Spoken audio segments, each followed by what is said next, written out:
Parce que nous, on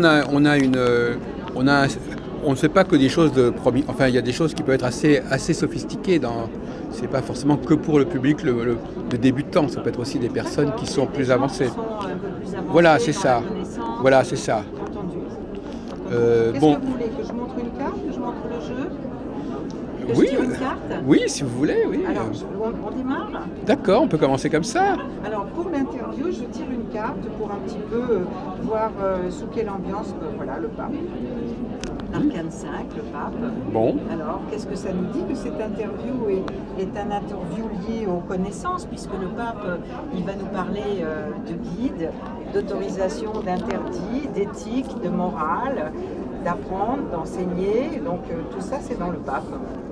Bon. Donc vous pensez que les cartes nous reflètent toujours un peu ce qui est en cours, ce qui est en jeu? Oui, quand on fait un tirage de tarot, il y a ce qu'on appelle une synchronicité.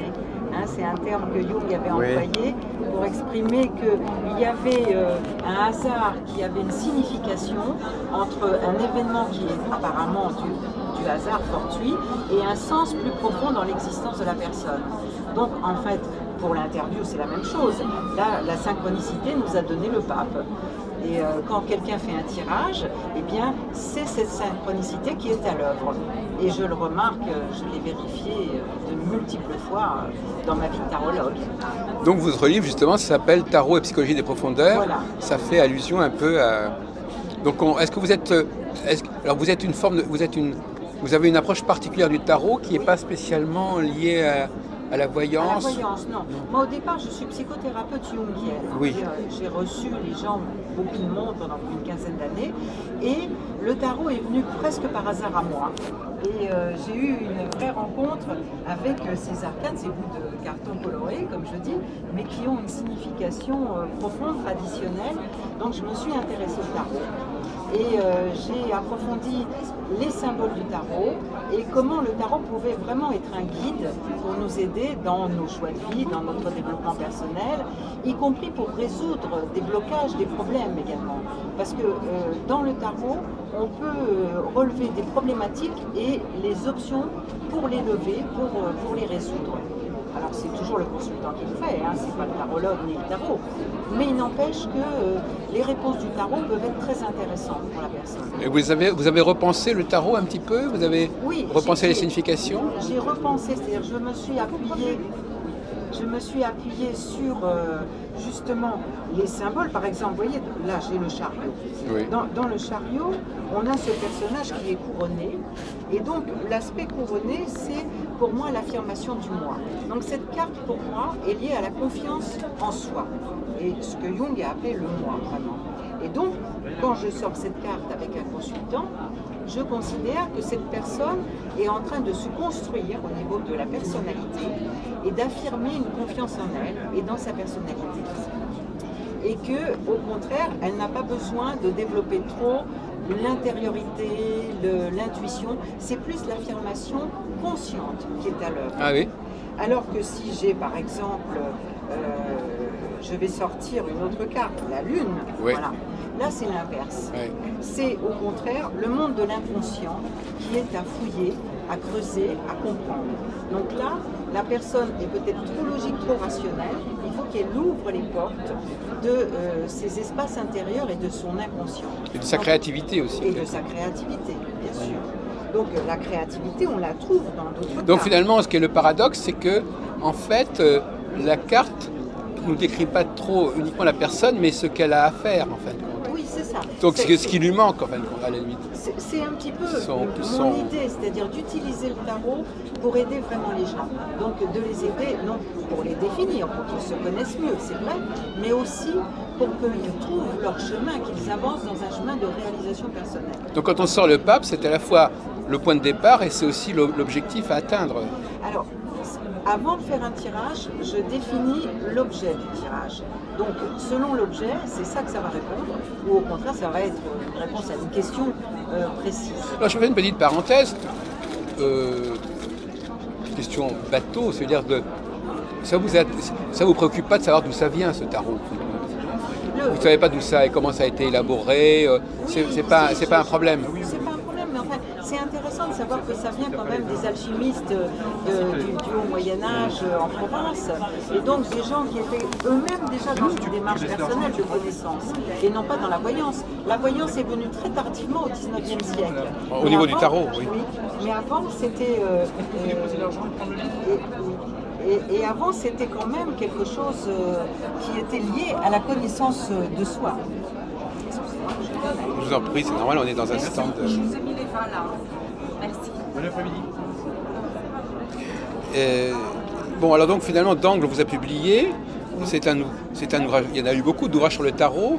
Vous pensez que votre ouvrage apporte un élément qui manquait dans la littérature du tarot Je l'ai publié il y a déjà des années. Il a été très bien diffusé, il était épuisé. Oui, parce que ça, c'est une nouvelle présentation. Voilà. Oui. Et on a décidé de le rééditer et effectivement, il marche bien parce qu'il a une place un peu particulière dans l'univers des livres du tarot. Ah bon? Oui, parce que je pense que c'est un des rares livres qui aborde la psychologie sous l'angle jungien et le sens des arcanes et des tirages. Par exemple, je fais une lecture de chaque carte dans sa version à l'endroit et à l'envers. Oui. Donc à l'endroit, pour moi, toutes les cartes sont positives, y compris la maison Dieu, le diable, qui Ah, fait peur aux d'accord. gens. Pour moi, par exemple, si je sors la maison Dieu, c'est une carte à l'endroit qui est très positive, puisque c'est une carte d'ouverture de l'esprit et de recherche dans une démarche scientifique de ce qui se passe en bas.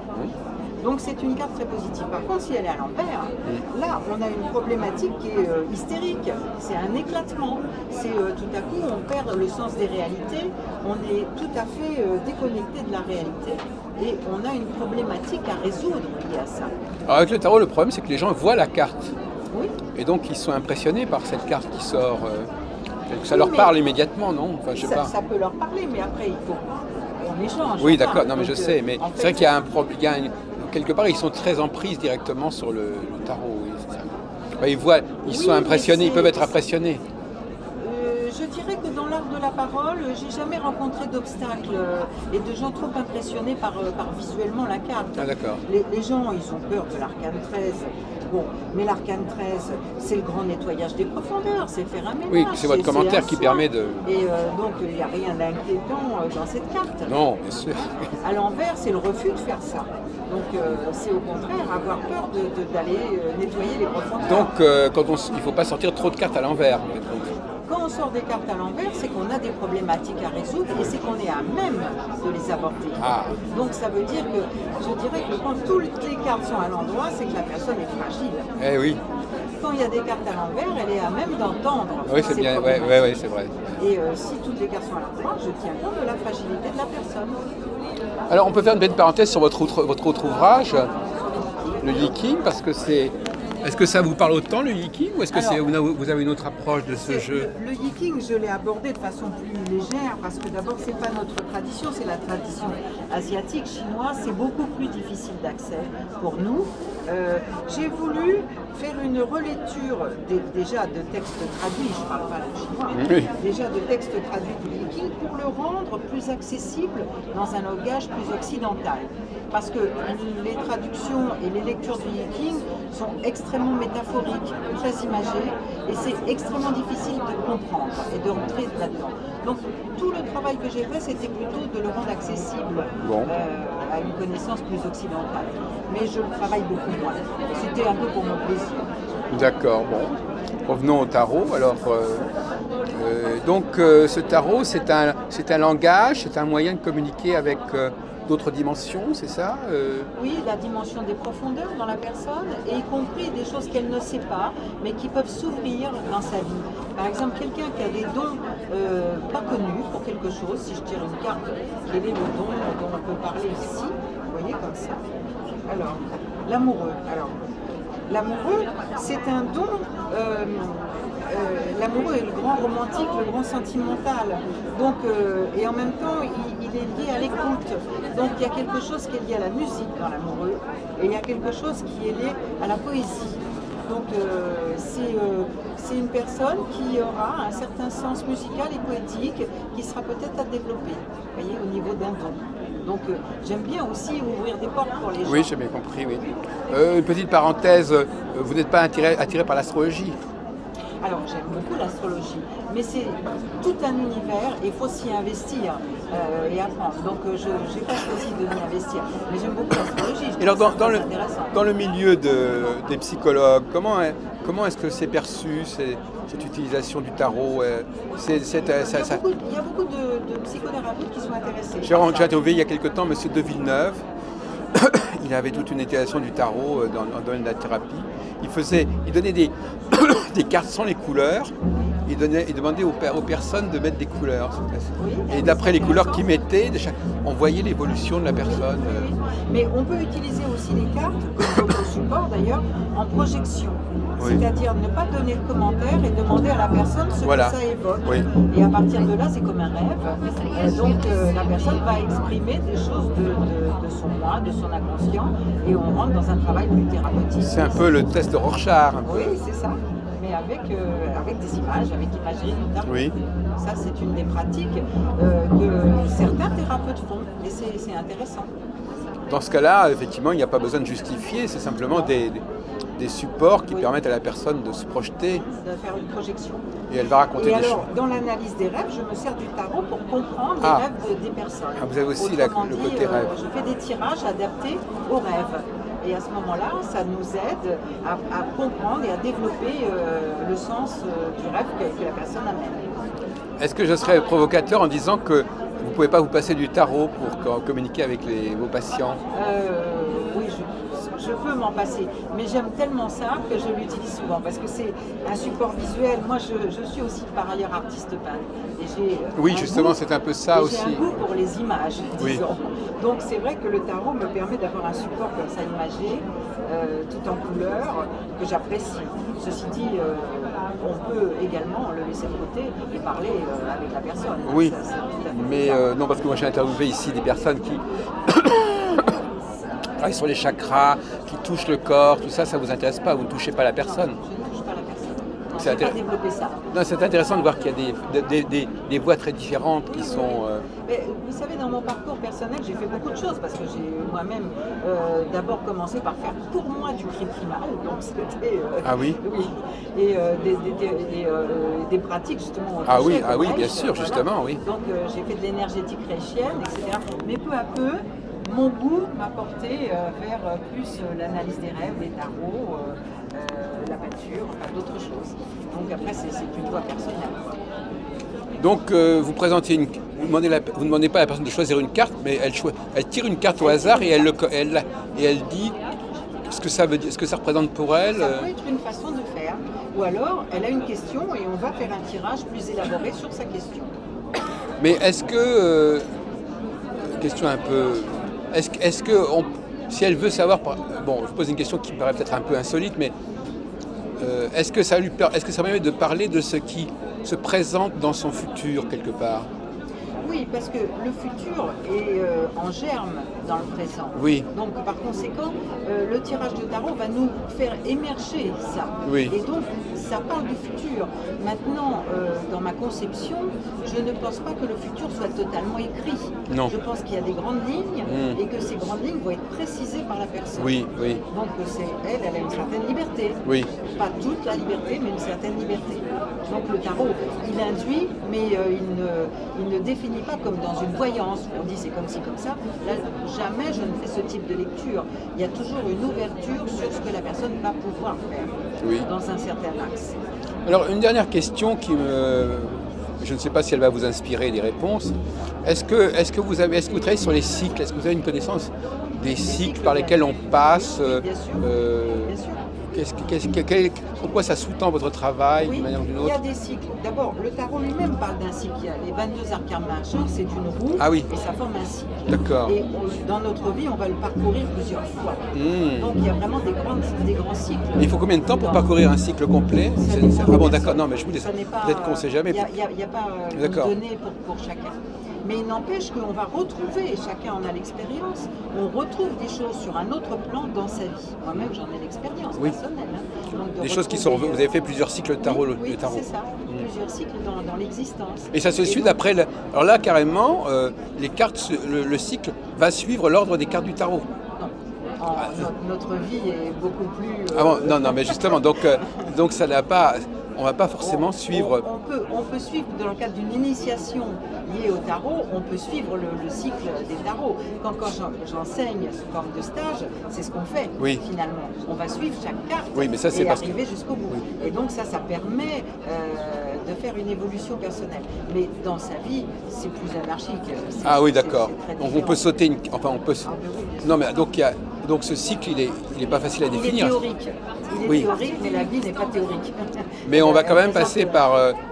Il va y avoir quelques stades. Bien sûr, mais selon l'âge de la vie, il y a des périodes de l'existence où on est en construction de soi-même, il y a des périodes de bilan, et il y a des périodes de renouvellement personnel, et il y a des périodes d'ouverture spirituelle plus ou moins fortes et plus ou moins nécessaires.